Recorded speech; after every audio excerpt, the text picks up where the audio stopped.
Radio Publique Africaine.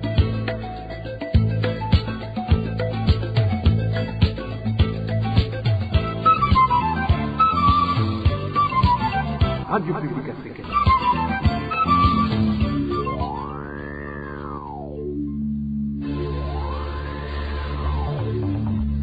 C'est le moment de suivre le journal parlé en français. À la présentation, Onésime Douchimakité.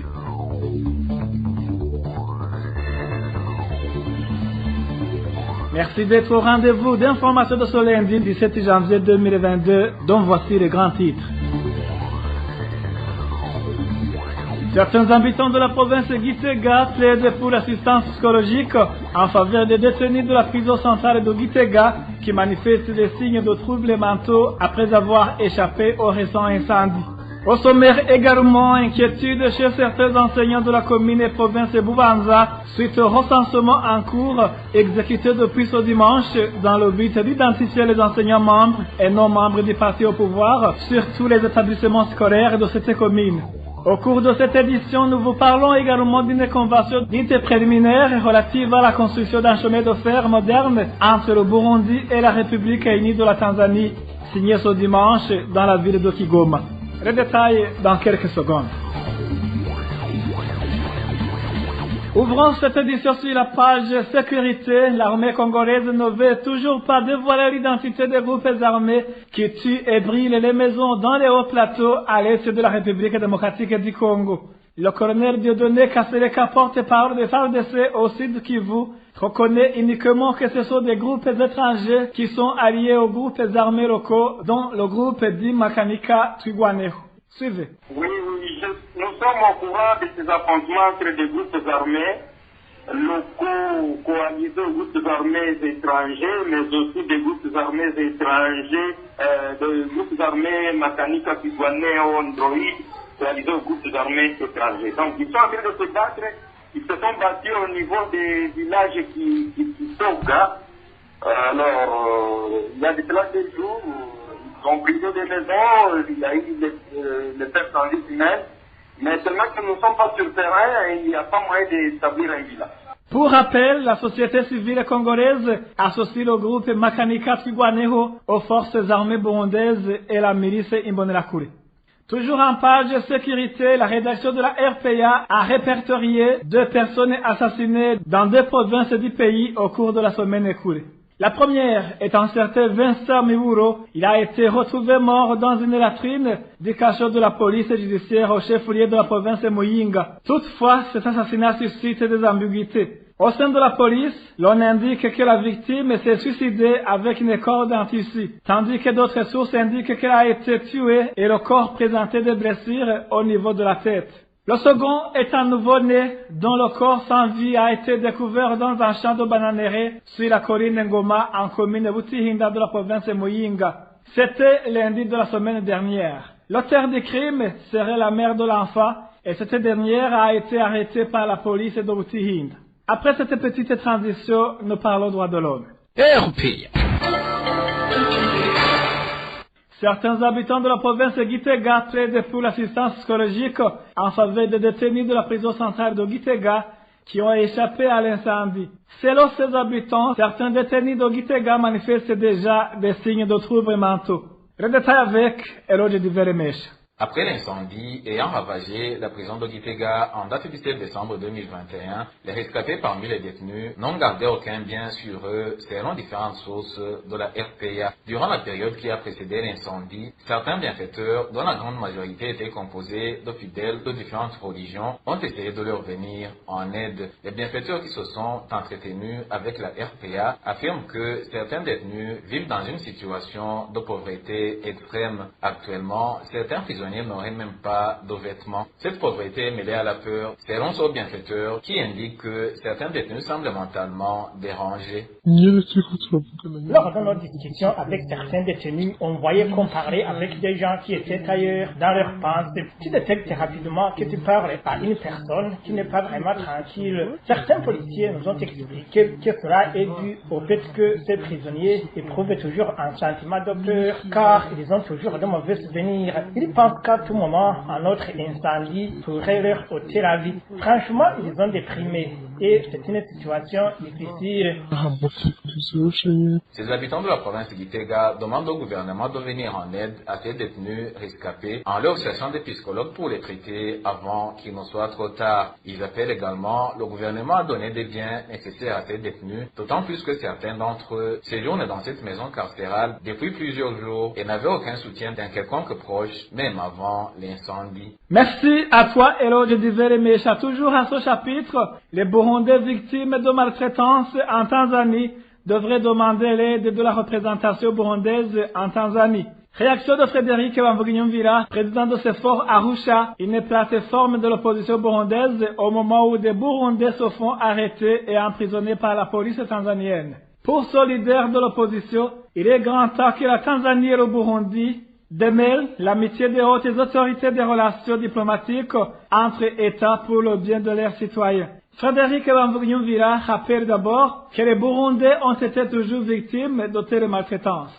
Les relations entre les Burundais et les Tanzaniens n'ont pas été toujours facilitées par certains responsables locaux en Tanzanie. Je me souviens du moment que des Burundais qui avaient fui en Tanzanie faisaient des cultures là-bas. Au moment de la récolte, ils étaient chassés et forcés à rentrer. Et des fois, ça avait même de l'impact sur des familles constituées de Burundais, de Tanzaniens. Leurs enfants en souffraient énormément. Maintenant, pour cette question des Burundais qui voyagent de façon régulière en Tanzanie et qui peuvent rencontrer des difficultés, les responsables de la question, ce sont nos représentations diplomatiques à Kigoma et à Dar es Salaam. À supposer que tu es victime d'un tel comportement de l'autorité tanzanienne, tu as le droit de porter plainte auprès de la représentation du Burundi à Dar es Salaam ou à Kigoma. Et à ce moment-là, c'est là où des questions, des solutions peuvent se trouver. Et comme cela, s'il y a des plaintes à déposer, on peut les gérer à ce niveau. C'est là la grande question. Aujourd'hui, évidemment, c'est qu'il y a de l'influence des relations entre les hautes autorités de la Tanzanie et du Burundi, compte tenu justement des relations qu'ils essaient d'entretenir. Et la gestion de ce genre de comportement sur le terrain est souvent influencé par ces relations entre les deux formes d'autorité, l'autorité supérieure au Burundi et l'autorité supérieure en Tanzanie. Et là, mon conseil, c'est que les gens doivent démêler les problèmes de gestion de relations et les problèmes de gestion de comportement des autorités tanzaniennes par rapport aux Burundais qui voyagent en Tanzanie, parce que le voyage est autorisé, nous sommes dans une même région, donc les gens peuvent voyager et au Burundi, en Tanzanie. Et il faut que les gens qui voyagent soient protégés par des relations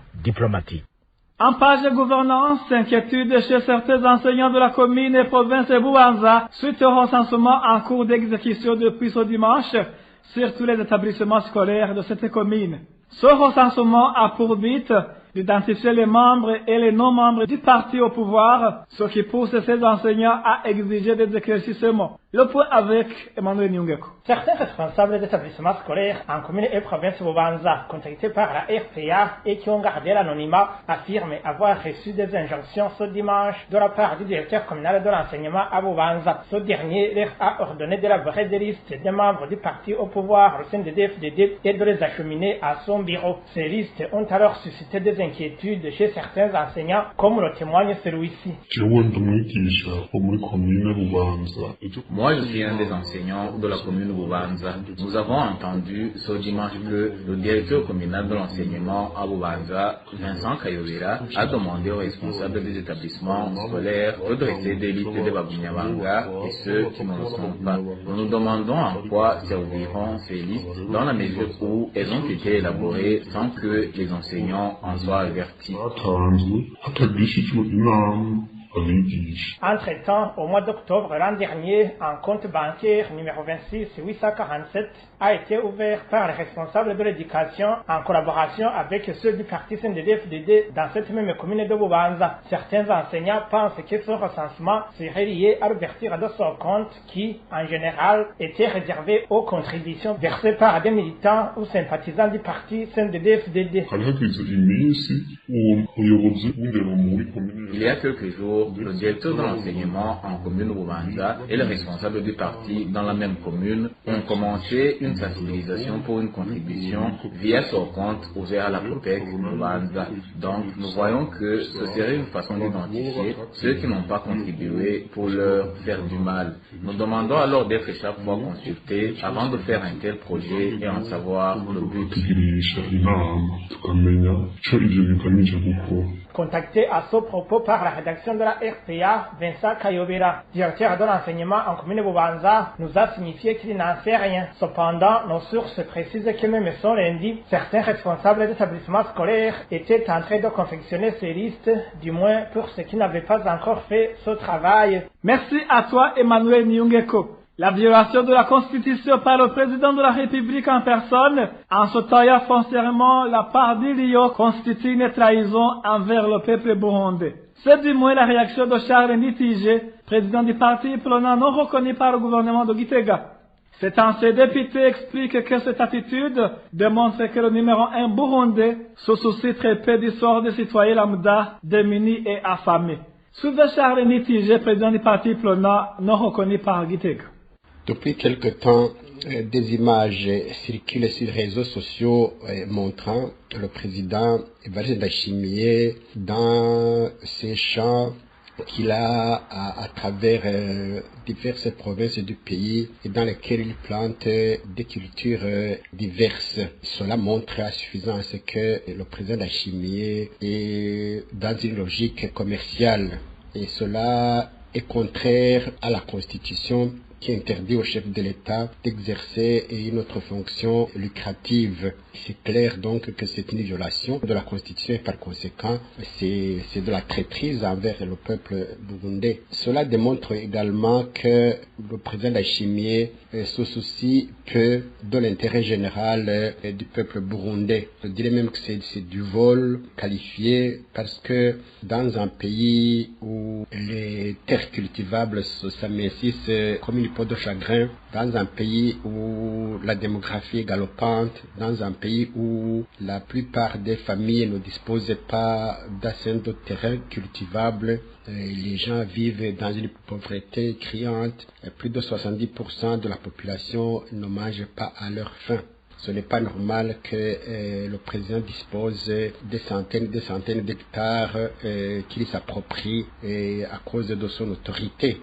Charles Nditije souligne que cet alire certifie l'égoïsme qui continue à définir le régime du CNDD-FDD. Encore une fois, Charles Nditije. Cela ne nous surprend pas parce que, comme il a dit lui-même, quand il a pris le pouvoir, il a dit qu'il allait marcher sur les traces de son grand-père, comme il l'appelle, le président Pierre Nkurunziza, qui faisait la même chose. Et cela est lié au système même du CNDD-FDD parce que pour eux, le pouvoir, c'est en quelque sorte une sorte de butin qu'ils doivent se partager. Leur principe premier, c'est d'accumuler de l'argent afin de pouvoir disposer de beaucoup de capitaux dans tous les secteurs de la vie nationale. Le système CNDD-FDD, c'est un peu ce que Scott Francis appelle une sorte d'humanité à part qui n'a rien de particulier sinon d'avoir plus d'argent et de vouloir en avoir plus chaque jour. Donc, il se caractérise par un égoïsme sordide. Et cela devrait aider le peuple burundais à s'unir, à dépasser ce qui les divise pour comprendre que rien de bon ne sortira de ce pouvoir égoïste, d'un égoïsme sordide qui ne rêve que de s'enrichir aux dépens du peuple burundais. Les gens devraient s'organiser pour dire non à ce pouvoir qui rançonne, qui tue, qui maintient la majorité de la population dans une misère sans nom. C'était Charles Nditije, président du parti Plonano reconnu par le pouvoir de Gitega. Après cette petite transition, nous parlons des nouvelles de la société. Carence de carburant depuis une semaine sur les deux stations-service du chef-lieu de la province de Bubanza. Certains conducteurs de bus ont suspendu le transport dans cette province suite à ce manque de carburant. Une situation qui affecte la population qui se déplace de cette province vers d'autres localités. Le détail avec Elodie Kwizera. Le chef-lieu de la province de Bubanza est sans carburant depuis une semaine. selon les informations que nous détenons des conducteurs de bus de transport en commun, les deux stations-service du chef-lieu n'ont aucune goutte d'aller réservée. Toutefois, une source de la RPA à Bubanza nous a indiqué que les prix de déplacement en transport en commun n'ont pas changé malgré les difficultés de s'approvisionner en carburant. Certains propriétaires de véhicules de transport ont préféré aller opérer dans d'autres localités en dehors de Bubanza. Les véhicules qui déplacent les passagers vers Bubanza sont peu nombreux et partent de Bujumbura chaque matin, là où le carburant est disponible et favorise ceux qui travaillent à Bubanza. Car le matin, il y a un manque de bus et sont presque toujours en retard. Ceux qui déplacent les passagers sur les motos s'approvisionnent en carburant par fraude et selon notre source, un litre d'essence se vend entre 4 000 et 4 500 francs. Ces motards ont ainsi revu à la hausse les prix de déplacement. Aujourd'hui, pour un trajet de 500 francs, le prix est passé à 700 francs. Celui de 1000 francs est passé à 1500 francs.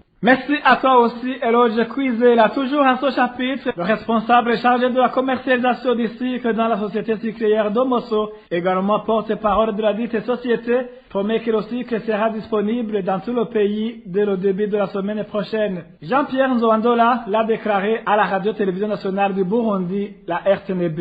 Ce responsable chargé de la commercialisation du sucre et porte-parole au sein de la Sosumo explique que c'est le transport qui leur faisait défaut jusqu'ici. Suivez. Le problème de la carence du sucre est connu et est surtout au problème de transport parce que le sucre que nous vendons dans les dépôts régionaux est transféré à l'aide des camions. Alors, il y a eu un problème qui a été relevé. Le peu de camions que nous avons reçus au cours de cette dernière semaine, ça nous a permis de servir en date du 13, du 14. Pour le moment, nous avons aussi reçu des camions. Il y a aussi des convois qui sont en cours de route. Mais à partir de la semaine prochaine, je peux assurer aux consommateurs du sucre que le produit sera disponible dans nos dépôts. Dernière nouvelle de cette édition, le Burundi et la République unie de la Tanzanie viennent de signer une convention dite préliminaire relative à la construction d'un chemin de fer moderne.